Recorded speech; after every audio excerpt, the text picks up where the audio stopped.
విశాలాక్షమ్మ గారు ధన్యవాదాలు. విశాలాక్షమ్మ గారు జిందాబాద్. విశాలాక్షమ్మ గారు జిందాబాద్.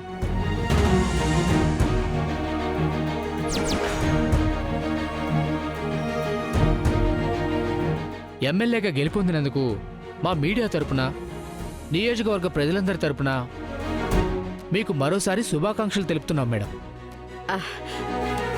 అందరికీ నా ధన్యవాదాలు.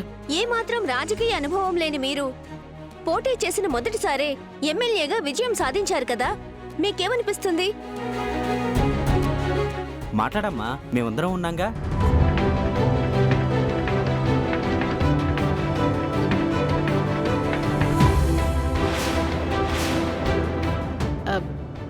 నాకిలా నలుగురిలో మాట్లాడాలంటే భయం, మైకు ముందంటే ఇంకా భయం.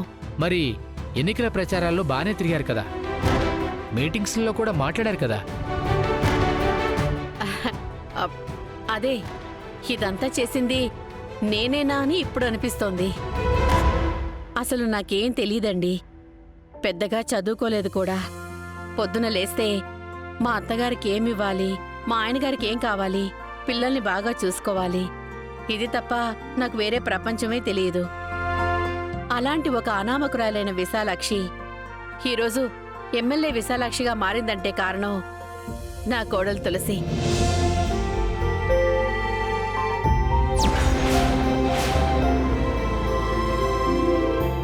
తులసి, రామ్మా, ముందుకురా.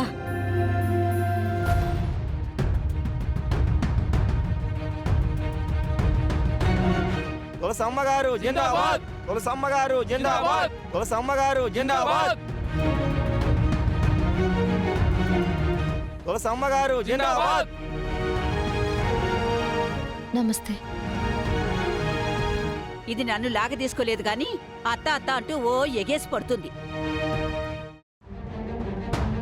అసలు మీకు ఎమ్మెల్యే అవ్వాలన్న ఆలోచన ఎందుకు వచ్చింది? నేను ఎమ్మెల్యే అవ్వాలన్న ఆలోచన రావడానికి కారణం మా ఆయన. ఇదేంటిది, నా పేరు చెప్తుంది? అదెలా? ఎలాగంటే మీ అందరికీ తెలుసు, ఆయన ఒక మాజీ ఎమ్మెల్యే. ఆ టైంలో ఆయన ప్రజలకి చేసిన సేవ చూశాక నేను కూడా చుట్టూ ఉన్న వాళ్ల కోసం, ముఖ్యంగా ఆడవాళ్ల కోసం ఏవైనా చేస్తే బావుంటుంది అనిపించింది. అందుకే ఎమ్మెల్యేగా పోటీ చేశాను. ఎమ్మెల్యేగా ప్రజలకేమైనా చెప్పాలనుకుంటున్నారా? చెప్తాను. వంటింట్లో ఉంటూ ఒక ఇంటిని నడిపే ఆడదానైన నాకు ఒక నియోజకవర్గాన్ని నడిపే శక్తి ఉందని ఇప్పటిదాకా నాకే తెలీదు. మరీ పెద్దగా చదువుకోలేని, లోకజ్ఞానం లేని నేనే ఇవాళ్ల ధైర్యం చేసి బయటికొచ్చి ఒక ఎమ్మెల్యే అయ్యానంటే చదువు, తెలివితేటలు, లోకజ్ఞానం గల నేటి యువత అనుకోవాలే గాని జీవితంలో ఏదైనా సాధించొచ్చు. దానికి ఒక ఎమ్మెల్యేగా నా సపోర్ట్ ఎప్పటికీ ఉంటుందని మీ ద్వారా చెప్పదలుచుకున్నాను. విశాలాక్షమ్మ గారు జిందాబాద్. విశాలాక్షమ్మ గారు జిందాబాద్. విశాలాక్షమ్మ గారు జిందాబాద్.